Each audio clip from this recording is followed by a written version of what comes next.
শিবদল, ডুবুরি, আমাদের পুলিশের ডিবির টিম সহ, থানা পুলিশের টিম সহ আমরা এখানে অভিযান করি, উদ্ধারের চেষ্টা করি।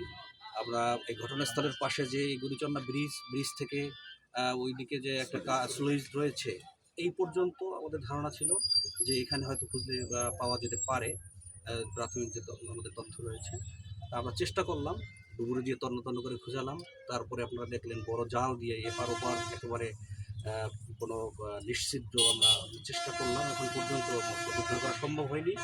আমরা আশাবাদী, তারপরেও আমরা আরও দেখব আমাদের যে তথ্য প্রযুক্তির সহায়তায় আসামিদের অবস্থান, তারা কোথায় গিয়েছে, এবং এখানে আরও যদি প্রয়োজন মনে করি আমরা পুনরায় আবার উদ্ধার অভিযান চালাবো, এবং সামনের দিকে আমরা আরও যদি তথ্য পাই আমরা সেদিকে উদ্ধার অভিযান করব। পরবর্তীতে আপনাদেরকে আবার এই বিষয়ে অবহিত করব। এ পর্যন্ত কতজন আসামি গ্রেপ্তার হয়েছে? এ পর্যন্ত 6 জন আসামিকে গ্রেপ্তার করা হয়েছে। শুধু আমাদের এই ঘটনার সাথে সংযুক্ত হিসাবে আমরা তাদেরকে জিজ্ঞাসাবাদ করছি, প্রাথমিক জিজ্ঞাসাবাদ এবং পুলিশ হেফাজতে যেটা রিমান্ড বলেন, রিমান্ডে জিজ্ঞাসাবাদ করা হয়েছে, চলমান রয়েছে আমাদের কার্যক্রম। ধন্যবাদ। আপনার